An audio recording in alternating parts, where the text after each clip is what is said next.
C'est pas mal, hein? On va parler des épreuves et tu penses qu'elles peuvent être positives? Bienvenue dans la pensée du jour.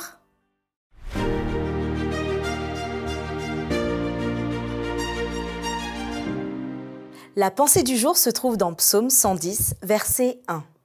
Parole de l'Éternel à mon Seigneur. Assis-toi à ma droite, jusqu'à ce que je fasse de tes ennemis ton marchepied. Quand une difficulté te tombe dessus, quelle est ta première réaction? Et parfois ce mot « te tombe dessus » n'est vraiment pas figuré. Quand l'épreuve se présente, on a l'impression d'être assommé, comme si un objet lourd nous tombait sur la tête. Alors quelle est ta première réaction? 1. Seigneur, tout est grâce. 2. Encore? Mais je vais jamais m'en sortir. 3. Seigneur, là c'est toi qui vas m'en sortir parce que ça va pas se passer comme ça. Hein. 4. Non, j'abandonne. Ou 5. Nous, on va se battre. Ces épreuves, parfois, elles peuvent te fragiliser. Elles peuvent même te faire perdre confiance en Dieu, te faire perdre confiance en tes capacités et même perdre goût à la vie. Pourtant, si on les regarde d'un point de vue biblique, on peut y voir autre chose.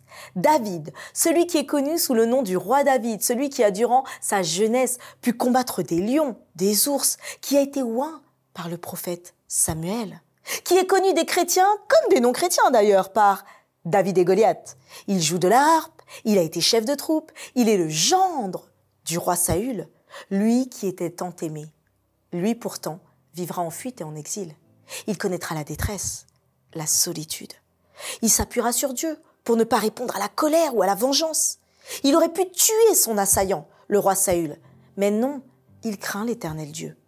Sans que cela ne lui ait été détaillé, il reçoit un curriculum de formation. Oui, David est en formation à l'école de Dieu.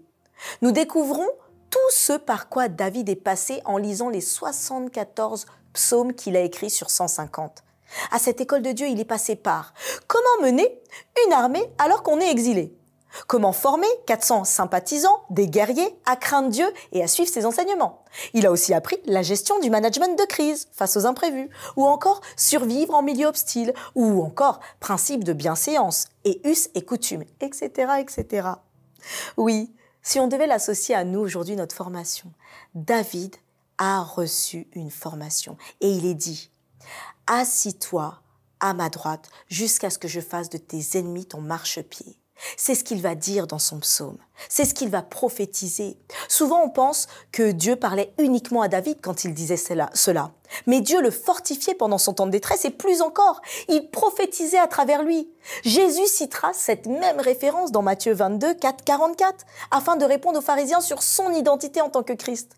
Dieu atteste qu'il est à la droite de lui. Christ est à la droite de Dieu. Il est à la position la plus importante de l'univers. Et oui, Dieu était en train de dire à David, si moi j'ai pu prophétiser, je te le dis à toi, j'ai pu prophétiser sur Christ, alors tu verras tout ce que j'accomplirai. Lorsqu'il lui dit que tes ennemis seront ton marchepied, ce signe était un signe d'humiliation à l'époque où on posait le pied sur son ennemi pour montrer qu'on avait le dessus sur lui. Il pouvait même leur passer dessus.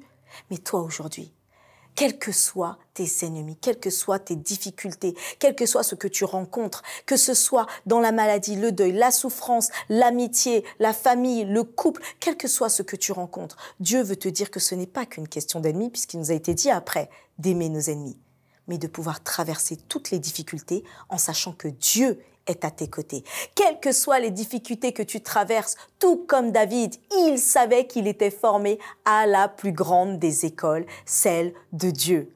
Alors peut-être que tu diras, mais moi j'ai pas demandé tout ça. Eh non, tu ne l'as pas demandé, mais tu as été créé pour cela. Co-héritier et co-héritière de Dieu, tu es un prince, une princesse du royaume suprême de l'univers. Et par ce que tu vis, par les épreuves que tu rencontres, les difficultés, les ennemis qui peuvent être mis sur ton trajet, Dieu te rend la victoire et te montre à quel point dans ce monde, tu es son missionnaire. Alors oui, aujourd'hui, décide comment tu vas transformer chacune des situations que tu vas rencontrer en marchepied, c'est-à-dire en escabeau, en échelle sur lequel tu vas monter pour t'élever beaucoup plus haut, pour être transformé et pour montrer que la puissance de Dieu est réelle aujourd'hui.